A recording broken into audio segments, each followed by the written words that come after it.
Hola, ¿qué tal? Aquí estamos nuevamente para compartir la lección de esta semana, la lección número 8 en los Salmos, primera parte. Es una lección muy interesante que nos va a llevar a conocer más de Cristo. También es interesante porque vamos, vamos a poder ver todo lo que Dios hace y ha hecho por nosotros. A veces pensamos que no hay esperanza, que no hay solución. Quizás muchas de las veces hemos llegado a pensar que hemos ido demasiado lejos y que todo está perdido. Mas, sin embargo, cuando vamos a la Biblia nos damos cuenta que todo tiene solución y Cristo es la solución.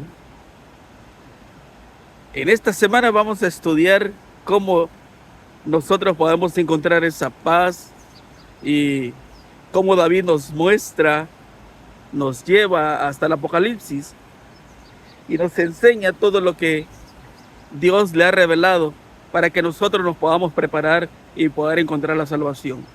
Vamos a orar. Señor, le damos las gracias porque nos ha cuidado y nos ha bendecido. Gracias por este día, gracias por este momento también. Que al estudiar nuestra lección usted nos pueda dar sabiduría, nos pueda instruir y que podamos corregir el mal paso que hemos dado, Señor. Por favor, ayúdenos a confiar en su promesa y en su palabra. Quédese con nosotros en el nombre de Jesús. Amén.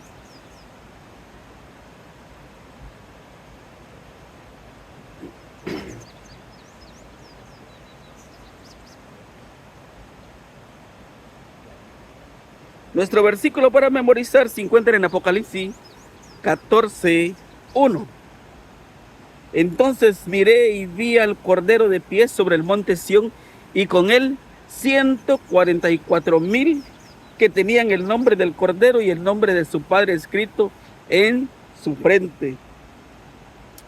Los adventistas del séptimo día estamos acostumbrados a buscar los símbolos del Apocalipsis en el Antiguo Testamento para entender qué representan.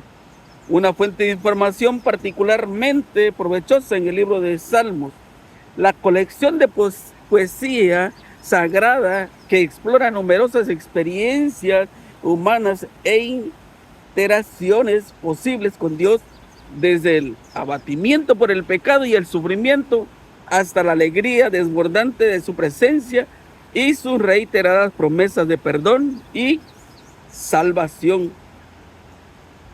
Y es por eso que nosotros vamos a estudiar cómo una lectura atenta en los Salmos aporta detalles que dan vida al libro de Apocalipsis, especialmente el capítulo 14, donde describe la obra final de la iglesia remanente de Dios en la tierra.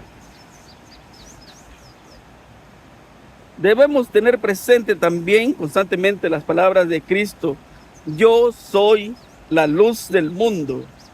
El que me sigue no andará en tinieblas. San Juan 8:12.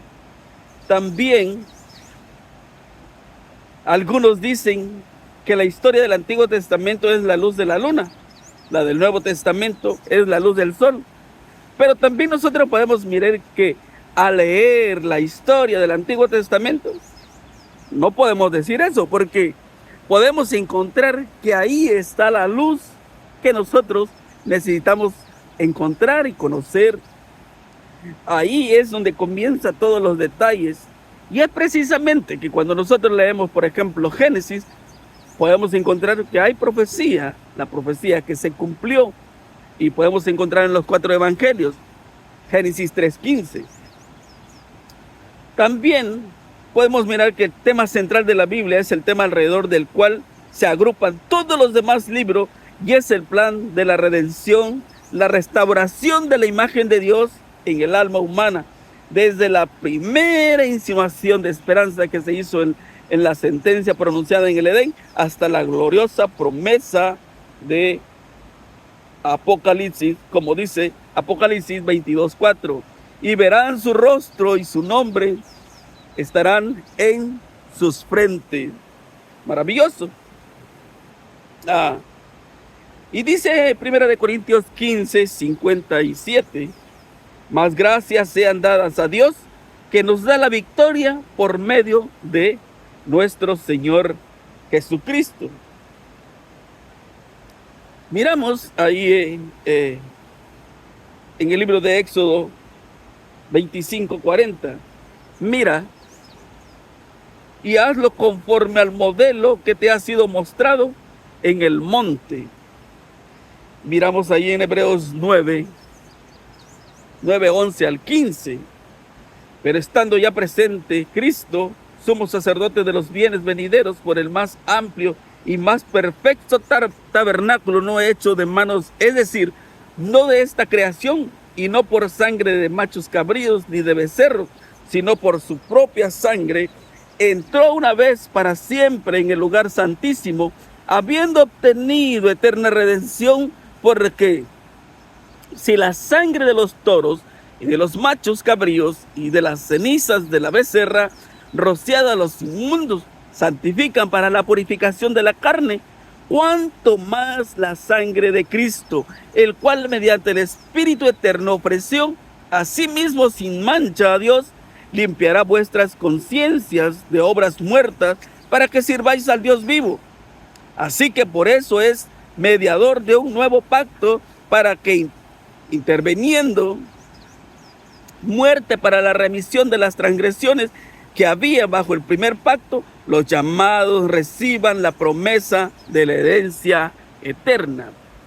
Podemos mirar que lo que Dios pidió era algo de que ya existía allá en el cielo. Es por eso que le dijo a Moisés, haz una copia de lo que hay aquí en el cielo. ¿Y para qué? Vamos a mirar que ahora dice 1 Corintios 10:11, y estas cosas les acontecieron como ejemplo y están escritas para amonestaros a nosotros, a quienes han alcanzado los fines de este siglo. Sabes que el pueblo de Israel cometió muchos errores y eso los llevaron ¿a qué? A perderse, a no entrar a la tierra prometida. Y es por eso que Dios nos da ahora a nosotros la oportunidad que podamos tener un encuentro con Él, que podamos llegar a conocerle tal como Él es su deseo. También podemos aprender mucho a partir de los detalles del templo. El libro de los Salmos contiene un componente importante en tal sentido, ya que muestra cómo interactúa el pueblo de Dios con Él mediante el templo y sus servicios. Podemos mirar allí en el Salmo 122. Yo me alegré con los que me decían, a la casa de Jehová iremos. Nuestros pies estuvieron dentro de tus puertas, oh Jerusalén. Jerusalén, que se ha edificado como una ciudad que está bien unida entre sí. Y allá subieron las tribus de Jehová conforme al testimonio dado a Israel para alabar el nombre de Jehová. Porque allá están las sillas del juicio, los tronos de la casa de David. Pedid por la paz de Jerusalén, sean prosperados los que te aman, sea la paz dentro de tus muros y el descanso dentro de tus palacios. Por amor de mis hermanos y mis compañeros diré yo, la paz sea contigo. Por amor a la casa de Jehová, nuestro Dios, buscaré tu bien. ¿Sabe? Podemos mirar que en 1 Samuel 1:7 dice, así hacía cada año cuando subía a la casa de Jehová. La irritaba así, por lo cual Ana lloraba y no comía. El versículo 24 dice, pues que lo que hubo destetado lo llevó consigo con 3 becerros, una efa de harina y una vasija de vino, y lo trajo a la casa de Jehová en Silo, y el niño era pequeño. Entonces, por lo tanto, las designaciones, la casa del Señor y Jerusalén, deben entenderse en un sentido espiritual.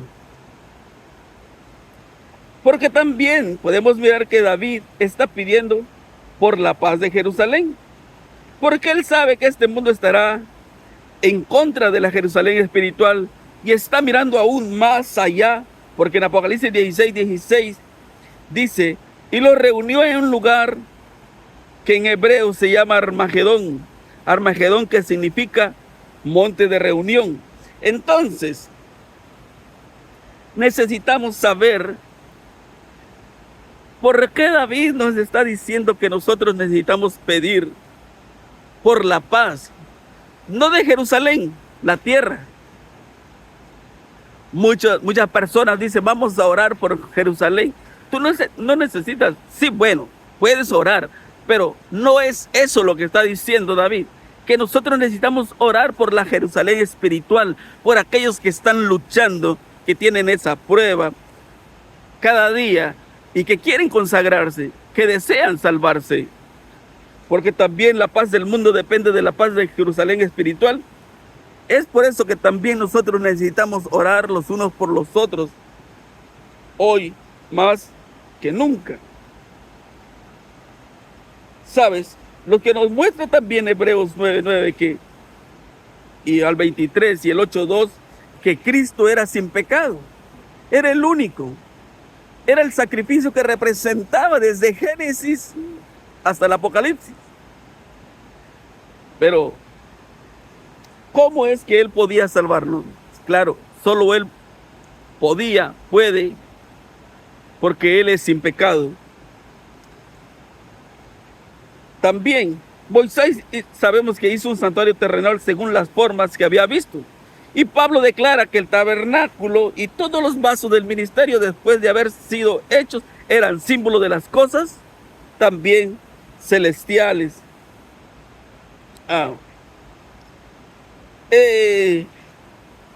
¿Por qué el monte de Sión? También necesitamos saberlo, como nos dice en Apocalipsis 14.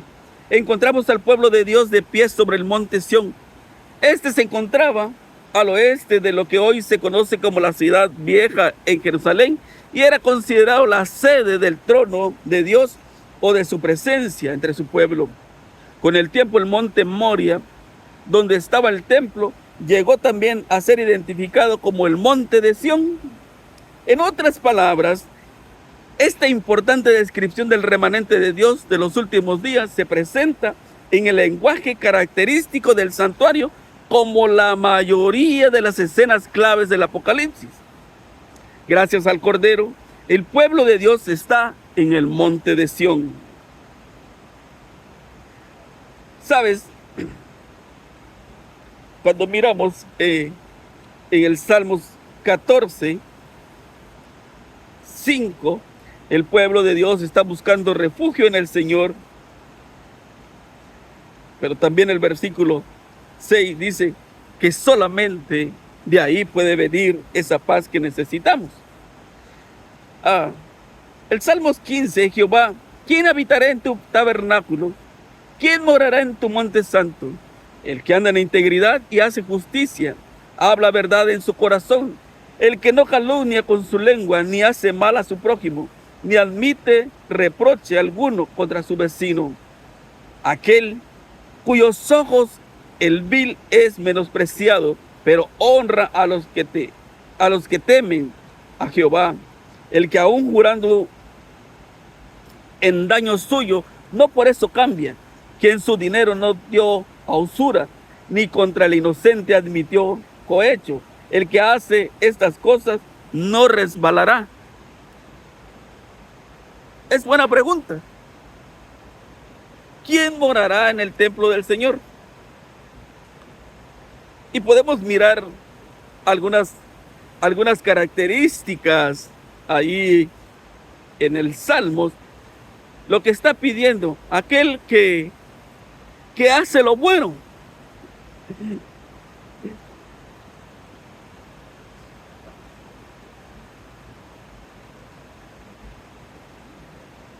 También la atención se centra en el plano humano y en la preocupación por el pueblo de Dios. La descripción de los justos contrasta con la descripción de los impíos en el Salmo 14. porque persiguen al pueblo de Dios, identificado, ahí lo podemos mirar en Salmos 14:4, identificado como el linaje de los justos, o el pueblo de Dios busca refugio en el Señor y anhela su salvación que vendrá de Sión, dice Salmos 14:7. Pero el Salmos 15 continúa con la misma línea y surge entonces la pregunta: ¿quién residirá de tu monte santo? ¿Quién? También podemos mirar que esto nos lleva a aquellos que guardan los 10 mandamientos. El primero, esos son principios que abarcan todos los demás.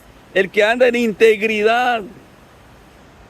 La palabra hebrea, así traducida, también tiene una connotación de inocencia o ausencia de suspicacia y sugiere una religión veraz en la que no hay falsedad ni doblez. La religión del pueblo de Dios se basa en el respeto reverente hacia el Señor, un concepto también que aparece en el Salmos 15:4, y también lo que podamos mirar en Salmos 15:2, mentir, calumniar y engañar.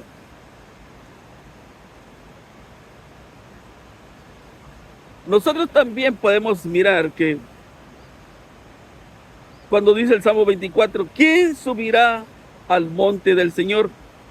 En los salmos la adoración es generalmente una respuesta humana a la creación de Dios, como dice el Salmo 95:6, el 100:1-3. También responde la pregunta del Salmo 24:3 y subraya que solo quien esté limpio de manos y puro de corazón y no ha incurrido en la idolatría puede subir al monte del Señor, es decir, poder ir a adorar. Por eso que nosotros podemos encontrar que se compara con Apocalipsis 14. También podemos mirar que trata acerca de la venida del Rey de Gloria. Y eso es lo que representa un guerrero victorioso, poderoso en la batalla, como dice Salmo 24:8. ¿A qué nos lleva? A que nosotros adoremos al Señor, que le amemos y le sirvamos de todo corazón.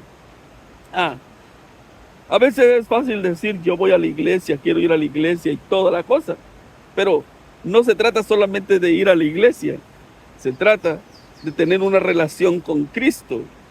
En 1 de Juan 1:8, donde encontramos que dice que el que dice que no ha cometido pecado, el tal es mentiroso. Todos hemos pecado y nosotros sabemos que la paga del pecado es la muerte. ¿Qué es lo que deseaba Dios? Es simple: que nosotros tuviésemos la ley en nuestro corazón, en nuestra mente. Y es por eso que el remanente reunido en Sión tiene un nombre escrito en la frente, el del Padre y el Cordero, puesto que Jesús es la imagen misma del Padre. Es dudoso que se trate de dos nombres diferentes. En la Escritura, un nombre no representa una simple designación en la que las personas se dirigen unas a otras, sino el carácter. Y esa es la importancia de nuestro carácter, ¿sabes? Y todo el mundo batalla con el carácter. Estamos batallando con nuestro carácter porque sabemos que no es bueno. Y lo que realmente nos impide consagrarnos a Dios quizás sea nuestro carácter. Y es por eso que Moisés le dice, yo quiero ver tu gloria. Yo quiero verte. Yo quiero saber quién eres. Y él le dice, prepárate, vas a verme, vas a escucharme. ¿Sabes? Nosotros podemos mirar que cuando Moisés subía al monte a orar, su rostro era diferente. Y podemos mirar que no solamente su rostro, sino que su vida también era diferente, porque había hablado con Dios y él estaba luchando para consagrarse también a Dios. Por eso en Éxodo 34, 5, 8, y Jehová descendió en la nube y estuvo ahí con él proclamando el nombre de Jehová, y pasando Jehová por delante de él proclamó: Jehová, Jehová fuerte, misericordioso y piadoso, tardo para la ira y grande en misericordia y en verdad, que guarda la misericordia a millares, que perdona la iniquidad, la rebelión y el pecado, y que de ningún modo tendrá por inocente al malvado. ¿Sabe? Hasta este momento tú puedes darte cuenta cuán bueno es Dios. Porque nosotros hemos cometido tanto pecado, hemos hecho tantas cosas malas, y sin embargo aún Dios me sigue amando, me sigue dando la oportunidad que yo vaya al cielo, me sigue dando la oportunidad de vivir. En primera de Juan 5:3, pues esto es el amor de Dios, que guardemos sus mandamientos, y sus mandamientos no son gravosos. El nombre de Dios es su carácter, su ley moral es un trasunto de su carácter, y aquellos que se reúnen en el monte santo de Dios en los últimos días están imbuidos de un amor por Dios que se pone de manifiesto en la obediencia a su ley. Muchas personas puedan pensar que no se puede guardar la ley, que no se pueden guardar los mandamientos. Probablemente que tengan razón. No se pueden guardar por sí mismos, porque yo no tengo las fuerzas, yo no tengo la sabiduría necesaria. Por mí mismo no puedo. Mas sin embargo, cuando voy a Cristo, Él me da las fuerzas, Él me ayuda, porque entonces cuando yo aprenda a depender de Él, que Él me sostenga en esos momentos difíciles, entonces mi vida va a ser diferente. Es entonces cuando yo puedo, pero por mí mismo no puedo. Es con la ayuda de Cristo es que yo puedo. Y podemos mirar que misericordiosamente el Señor contestó: yo lo he perdonado conforme a tu dicho y ruego. Y luego impartió a Moisés en forma de profecía un conocimiento de su propósito concerniente al triunfo final de Israel, y declaró: mas ciertamente vivo yo, y mi gloria hinche toda la tierra. La gloria de Cristo es su carácter, y su carácter es una expresión de la ley de Dios. Él cumplió la ley en todas sus especificaciones, y mediante su vida proporcionó al mundo un modelo perfecto de lo que la humanidad puede alcanzar mediante la cooperación con la divinidad. Sí, es por eso que te digo que nosotros no podemos, pero Cristo, y con la ayuda de Él, claro que sí podemos. En Salmo 5, escucha, Jehová, mis palabras, considera mi gemir, está atento a la voz de mi clamor, Rey mío, Dios mío, porque a ti oraré, oh Jehová. De mañana oirás mi voz, de mañana me presentaré delante de ti y esperaré, porque tú no eres un Dios que se complace en la maldad. El malo no habitará junto a ti, los insensatos no estarán delante de tus ojos. Aborreces a todos los que hacen iniquidad, destruirás a los que hablan mentira. Al hombre sanguinario y engañador abominará Jehová. Mas yo, por la abundancia de tu misericordia, entraré en tu casa, adoraré hacia tu santo templo en tu temor. Guíame, Jehová, en tu justicia a causa de mis enemigos. Endereza delante de mí tu camino, porque en la boca de ellos no hay sinceridad, sus extrañas son maldad, sepulcros abiertos de su garganta. Con su lengua hablan lisonjas, castígalos, oh Dios, caigan por sus mismos consejos, por la multitud de sus transgresiones, échalos fuera, porque se rebelaron contra ti. Pero alégrense todos los que en ti confían, den voces de júbilo para siempre, porque tú los defiendes, y en ti se regocijen los que aman tu nombre. Porque tú, oh Jehová, bendecirás al justo, como con un escudo lo rodearás de tu favor.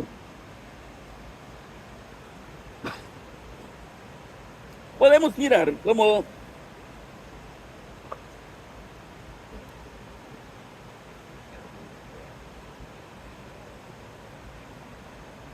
David traza agudos contrastes entre los perdidos y los quienes han sido redimidos.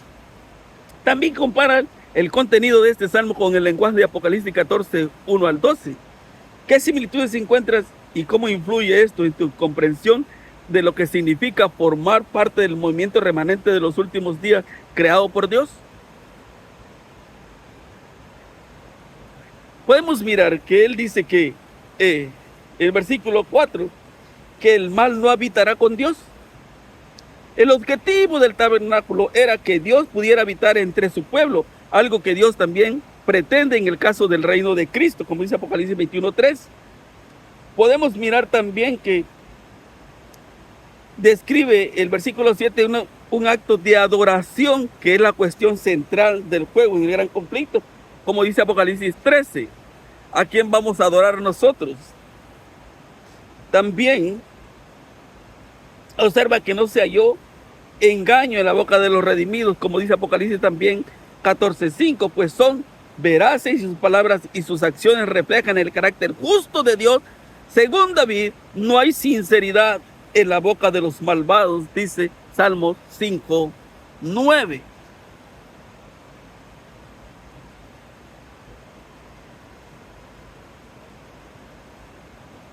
También la escena que Juan presenta en esta parte clave del Apocalipsis es asombrosa. Simples pecadores han sido rescatados de la muerte y tienen el privilegio de estar en la presencia de Dios. No han ganado ese derecho, sino que se les ha sido concedido porque el Cordero de Dios, el justo Hijo del Hombre, está allí con ellos y fueron perdonados. Oh, maravilloso. Miramos Isaías 55, perdón, 53, 1 y 2, lo dice también. 12, 53, 12. Por tanto, yo le diré, parte con los grandes y con los fuertes repartirás despojos, por cuanto derramó su vida hasta la muerte y fue contado con los pecadores, habiendo él llevado el pecado de muchos y orado por los transgresores. ¿Sabes cuánto amor tiene Dios por ti? Que dice Pablo que aquel que no conoció pecado por nosotros lo hizo pecado, para que nosotros fuésemos hechos justicia de Dios en él. Segunda de Corintios 5:21. Tú y yo merecíamos pagar esa deuda, pero más sin embargo Cristo estuvo dispuesto a pagar esa deuda. Tú y yo merecíamos morir, o merecemos morir también, porque la paga del pecado es la muerte. Mas sin embargo Cristo murió, tomó mi lugar, tomó tu lugar, y ahora te dice y me dice, aquí está la salvación. Pero es entonces donde nosotros tenemos que tomar esa decisión. Isaías 57 dice, porque Jehová el Señor me ayudará, por tanto no me avergoncé, por eso puse mi rostro como un pedernal y sé que no seré avergonzado.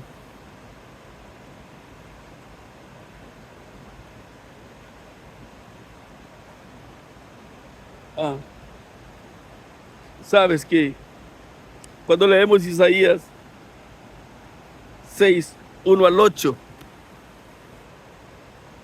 podemos darnos cuenta que hasta ese momento Isaías está hablando cómo el pueblo de Dios se ha perdido, cómo el pueblo de Dios ha pecado tanto, tanto. Y tú puedes encontrarlo ahí en Isaías capítulo 1, hasta el versículo 18, puedes leerlo. Y Isaías expresa que Dios ya está cansado, quizás por la forma de adoración que no es la correcta, quizás por los sacrificios, quizás por lo que todos están haciendo. Y él dice, no es justo. No es justo de que Dios me dé la salvación y yo no la acepte. Que yo vaya a la iglesia pero que no pase nada en mi vida. No es justo que yo haga ese sacrificio y diga, este yo te lo doy de corazón, cuando realmente no es así. Como el sacrificio de Caín, ¿te acuerdas?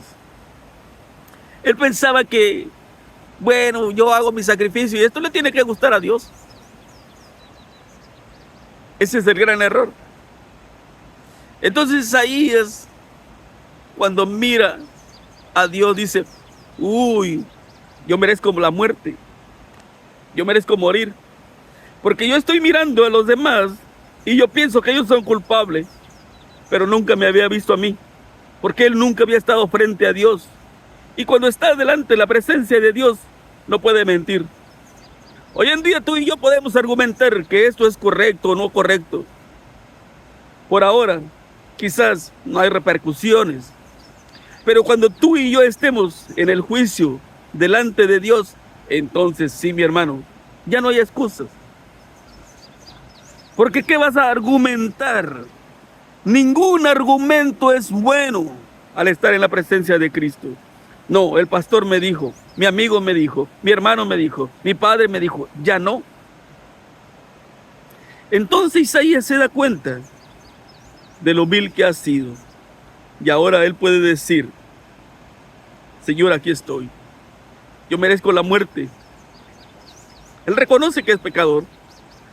Y al reconocer que es pecador, entonces automáticamente él dice, Señor, cuando Dios lo llama, le dice, ¿y a quién vamos a enviar?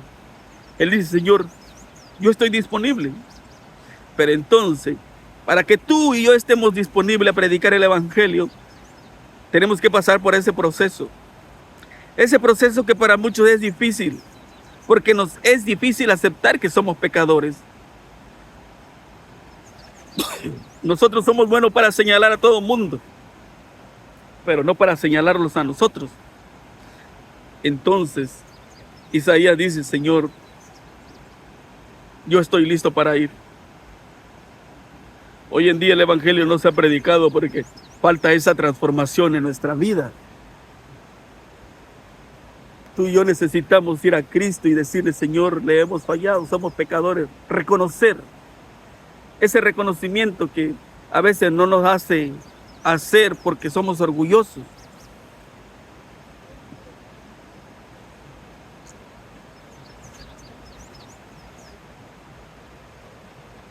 También porque muchas de las veces pensamos que nosotros lo sabemos todo.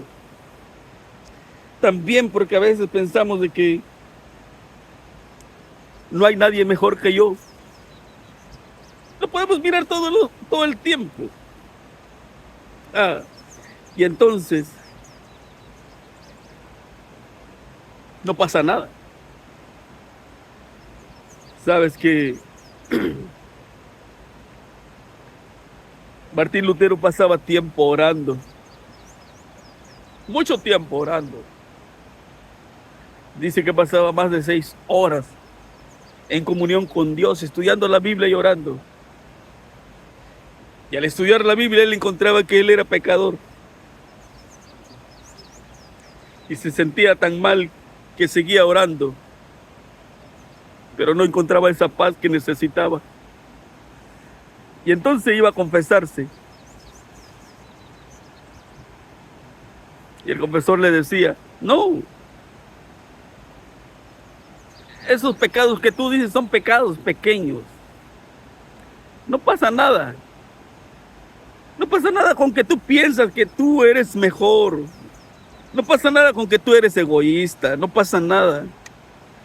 No pasa nada con que tú sientas de que tus hermanos se van a perder porque no son igual que tú. No, esos son pecados pequeños. Y muchas de las veces nos pasa lo mismo a nosotros. Que quizás los pecados que cometemos creemos que son muy pequeñitos. Y que Dios no lo tomará en cuenta. Pero hay una cosa que a ti y a mí se nos olvida. Que para Dios no hay pecados pequeños o grandes.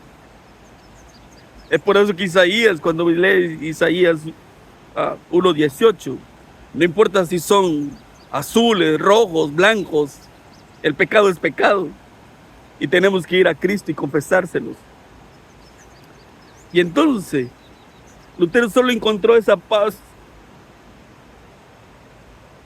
cuando reconoció que necesitaba de Cristo. Cuando reconoció que era un ser pecador y que lo que él estaba haciendo no estaba bien. Muchas de las veces yo puedo pasar 1 hora orando Pero si no hay una conversión, no sirve de nada. Yo puedo leer mi Biblia 3 veces al año, pero si no hay una conversión, no pasa nada. Yo puedo ir a la iglesia 3 días, 4 días y estar todo el sábado en la iglesia, pero si no hay una conversión, no pasa nada. Es por eso que el Salmo 51 nos muestra la realidad. ¿Sabes? David como líder, David como rey, creía, pensaba que era bueno. Entonces, Dios por medio del profeta Natán le muestra su realidad. Él había cometido pecado. Le había quitado la esposa a uno de sus generales y lo había matado. Cuando tiene ese encuentro con Dios, ahora su vida es diferente. Ahora él piensa diferente. Y ahora él tiene que vivir diferente.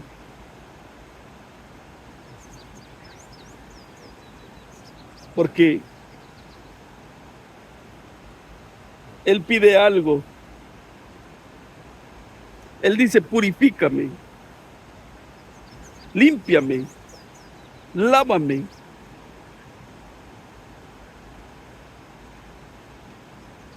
¿Qué es lo que necesitamos tú y yo? Que Dios nos limpie, que Dios nos lave y que seamos tan blancos como la nieve. Hasta ese momento quizás hemos caminado, hemos vagado por este mundo. Quizás no hemos sentido que somos salvos en Cristo y que así como vivimos podemos ir al cielo. No, mi hermano, si no hay una conversión. No si realmente no le hemos pedido a Dios que cambie nuestro corazón, cambie nuestra vida y que nos haga vivir diferente. Él dice, esconde mi rostro de mis pecados y borra todas mis maldades. Y ahora lo que él pide, versículo 10, crea en mí, oh Dios, un corazón limpio y renueva un espíritu recto dentro de mí. No me eches de delante de ti y no quites de mí tu Santo Espíritu. Porque ese es un problema. Hasta este momento Dios te sigue llamando, te está llamando y te seguirá llamando. El Espíritu Santo sigue trabajando en tu vida. Porque Dios te ama y no quiere que te pierdas. Te sigue llamando. Pero si tu rebelión y mi rebelión sigue, el Espíritu Santo se va a alejar. Y ahí es donde está el verdadero problema. Porque cuando yo vaya tan lejos como Caín, se fue tan lejos que la presencia de Dios ya no lo alcanzó. Pero no es porque Dios haya querido, sino porque Él así lo deseó. Él decidió así. Él tomó su decisión. Y David está diciendo que tu Espíritu Santo no se aleje. Él reconoce que su corazón es duro. Porque qué valor tuvo para quitarle la vida a alguien. Muchas de las veces yo me siento mejor que David. Quizás tú te has sentido mejor que David. Porque quizás no has cometido los pecados a igual que los de David. Pero tú y yo quizás no somos iguales. Quizás somos peores. Porque pecado es pecado. Y lo único que nos puede transformar es la presencia de Cristo en nuestra vida.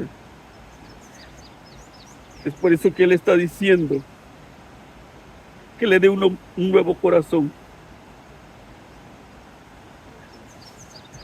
Él dice, vuélveme el gozo de tu salvación y el espíritu noble me sustente.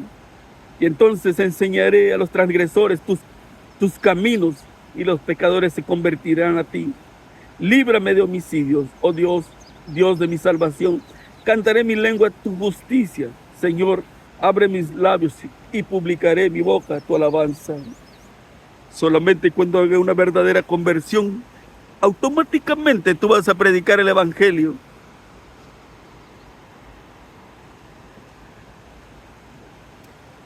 Dice la lección, ser llamados a la presencia de Dios es en última instancia ser enviado al mundo con una misión en su sabiduría.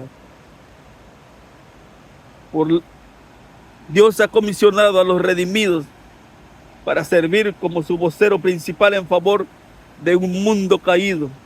El impacto de su pueblo en la tierra se hará sentir poderosamente en algún momento. Sí, eso es lo que nosotros esperamos. El derramamiento del Espíritu Santo. La tarea ahí está, ir a predicar el Evangelio por todo el mundo, nación, tribu, lengua. Y lo que estamos esperando es el derramamiento del Espíritu Santo. Pero para que el Espíritu Santo sea derramado, tiene que haber una conversión. ¿Tú te acuerdas cuando Cristo se fue al cielo? Le dejó una misión, una tarea a los discípulos. Ellos entendieron que solo no podían. Estaban tristes, aturdidos, pero fueron a orar.